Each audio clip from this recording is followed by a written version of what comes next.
Saya Sazali Zainal, saya seorang jurutera di ST Aerospace. Saya bersama kumpulan Dikir Barat Kelantan Purba sejak 1991. Mula tahun 1989 baru habis O level, so kita masuk pre-U. So I kenal anggota-anggota Satria Purbawisesa.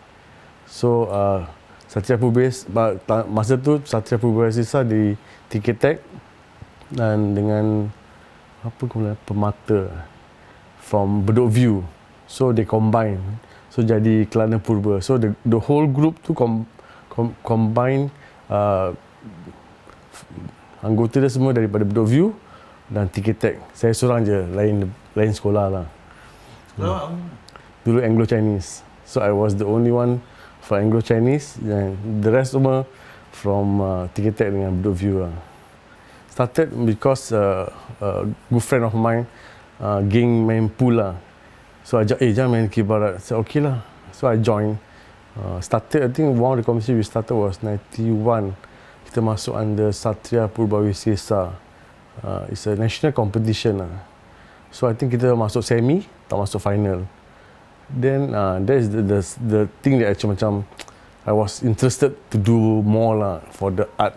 Macam dia punya, to me macam the art actually there's more can be done lah to make it nicer, to make it I think well liked lah. That's how we started until Kelana become like how it became in 93 lah. That process. So after that competition, I organized the trip because my uncle was the Timbalan Menteri Besar Kelantan. So we managed to make a trip, official trip from Singapore to Kelantan. So we performed the card. What's the name of the place? Dekat apa seni so we perform there. So we do sama persembahan macam Kelantan. We do two persembahan. Satu persembahan cara Kelantan, then the second one we did was cara Singapura. So the difference is that cara Singapura we do more synchronized hand movement, tapi lagu semua sama. So from there actually they found macam in terms of voicing korang tak sebagus Kelantan lah, tapi in terms of visually performance, your performance is much beautiful than cara orang Kelantan main. So that is where we started macam I think we have to need to improve on that lah. So we managed to catch hold of Arifin Ana. So that's where we actually start the basics of Dikir Barat. So we know that we need to start from somebody that know the art well for us to know the basics lah. Because during that time 90s, banyak kumpulan dorang berguru dengan pekerja-pekerja Kelantan yang di Singapura, pekerja kotai. So they are working in the construction. So dorang ada Kelantan. So dorang datang, aku ada basic of Dikir Barat. So orang-orang Singapore group ni berguru dengan dorang. Tapi how deep or how well they know about Dikir Barat, kita tak tahu. So that's why we decided to go Kelantan itself to learn deeper about the art. So that time during the 93 punya perdana, so the lyrics was written by Zaidi. So I was doing the choreography. I think Zaidi also did the song. So we have the vision how to actually portray the Dikir Barat in slightly different, more nice to see. Because kalau Dikir Barat mesti macam just gini. Then macam how to actually make the hand movement look nicer visually from the front. I think kalau kita can do macam synchronized kind of movement, then it will look nicer. That's how we started lah.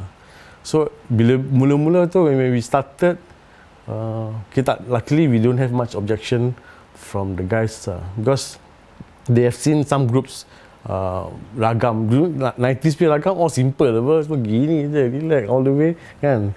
So we started new cocok-cocok lah. So just to make it looks more presentable lah as a performing art. That's how we started lah. it comes about macam we started from this saringan, semi. So in saringan we injected a bit, semi slightly more. Then final tu is full blast lah. So whatever ideas we have, actually we are keeping it for the final lah. So during that time kumpulan-kumpulan yang mapan banyak sih. Ada Dendang, ada STJ. So these are the few groups yang even Nafiri Utara. So all this group I consider big at that time. So macam Kelana is that for us was we just want to show, perform up to our very best lah. So I always hold the motto of my old school, the best is yet to be. So there will be, wherever you perform, that will not be your best performance. So the next time you will do better and better. So that's how I hold the principle in holding the group lah. At that time we wanted a group kumpulan pelapis. So we want Kelana punya nama tu to be uphold all the way lah. How long we never thought of before. Even until now dah 30 years pun kita actually tak sangka boleh sampai at this long lah. So we want every level tu we want have macam pelapis lah. So my job as a leader and Zaidi's job as a leader, he has to find somebody to replace him in terms of writing, and for me I need to have somebody to replace me doing the ragam and doing all the admins lah. So that is how we train the next level, and I think until today that is how Kelana is run. So at every level you have for every generation. Now is our 7th generation. We do still have the 3 leaders. I think the 3 leader ni is because kita bila I was discussing dengan Zaidi dulu, it comes about pasal apa tu, Wah Bulan, the song Wah Bulan, Wah Bulan terlaju 3. So the question you ask, kau tahu apa kena mesti ada terlaju 3. So you need 3 lines. Kalau one of the line putus, you still have 2 to fly. So that is where we started, okay, ya betul. So we always, at every generation of Kelana, we have 3 terajus, 3 leaders, having the whole, the same mandate as each other.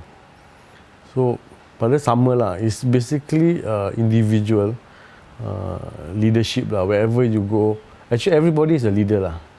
To me, everybody is a leader. Even though, if you are not a leader outside, in your own family, with your family itself, you are a leader. So how actually you bring your leadership outwards is the thing that actually people looking out for lah. So it will happen lah to everybody. Everybody will be given a chance lah. It's how you take up that leadership role lah. For 97, I was actually the General Secretary for Gabungan. So I was the one running that competition. So the same thing we visualized to have dikir barat ni is a art scene yang everybody look up to lah. That's why we wanted to do a very grand place, where we decided to do it at Suntec City. So I was in the organizing committee lah that time. So my group is also participating, but I think being professional, we are not involved with the group at the moment during the competition. So because I'm more involved in the running of the competition, I'm not judging also. So I always have this thing that if my group is participating, I would never want to judge, because there's to me is more negative for them than positive lah. Because I will look, I will wanted to see more things to be done from the group when I'm judging. So it will be a negative point for the group. The top process was actually to do something better than the previous one. So you always have to keep improving lah. So that is how actually things have to be done lah. I mean, in terms of group also, the group actually, if they were to go long, right, long term, must always be performing better than the previous one, which is not happening at the moment, because now the scene is a bit different compared to the previous one. Previous time is a lot of macam relaxation on how you want to improvise or how you want to showcase your the art itself, how you want to bring the art at the higher level. That was in the past. Currently it's macam more like restriction lah. So macam gini tak boleh gini, gini tak boleh, gini tak boleh. So the art will die as it goes longer if you maintain this kind of red tapes in terms of performance. You have to explore creativity where the youngsters can actually give more ideas to have bring up the level of dikir barat to a much higher level where it can go into international level. So that's my vision. If you ask me, if I were to be sitting in gabungan, I will have envisioned that way lah. Because I think the challenge for during COVID ni is how you want to do a performance, how you want to actually the problem with practice. You have no place to practice with the restriction, with the SMM. It's very difficult for you to practice. So the last time I think Kelana did a recording was actually sending audio to all the members for them to share their video for our video clip. Then we have a few guys doing the recording. So there are things can be done. I mean, not as good as when you do it physically, but can be done. You just make sure that the art and the semangat of performance from the youngsters are not brought down. So just try to keep the level. Okay, masih ada dikir barat performing even though it's COVID. So I was actually bila 2D was out. I think actually not only 2D lah.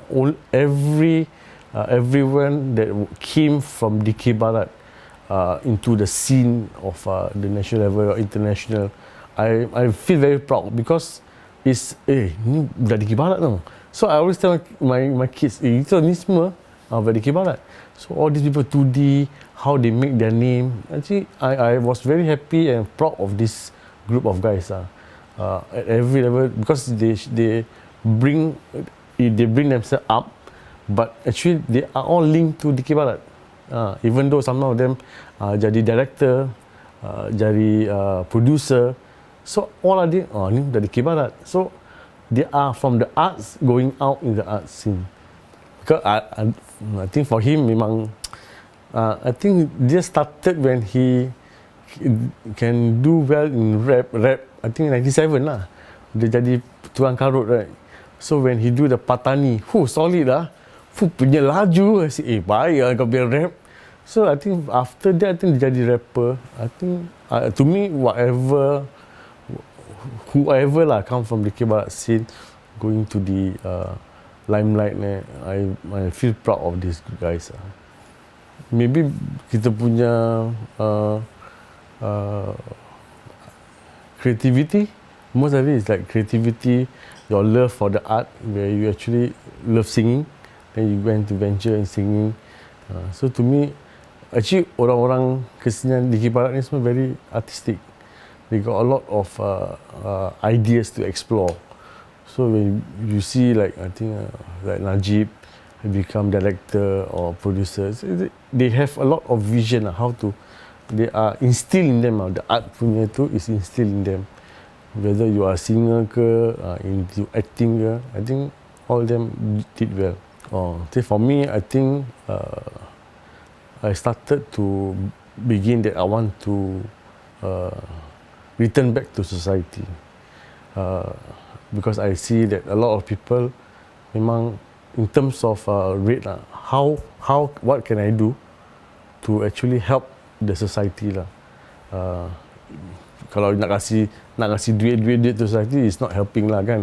It's actually how we can elevate the Singapore society ni, be it Malay, Indian, Chinese, to a higher level. So my time actually I'm doing part time during the union. Tapi whatever I do, my mind is always thinking of what will be the thinking of the people on the ground, what they want themselves to earn, for them to do better. So it's basically wants to pay back to the society lah. Yeah, I think for those still in DK Barat, still active, just always try to do your best lah. Try to explore creativity outside. Try to make the art look more refreshed, more exciting, where people really wants to look out for the performance of DK Barat. Don't take DK Barat just for a thing of competition, but performing arts. So banyak group ditubuhkan is only to masuk competition, which I don't think is the correct way. It should be the whole performing arts, on how we actually bring up the performing arts for everybody to enjoy.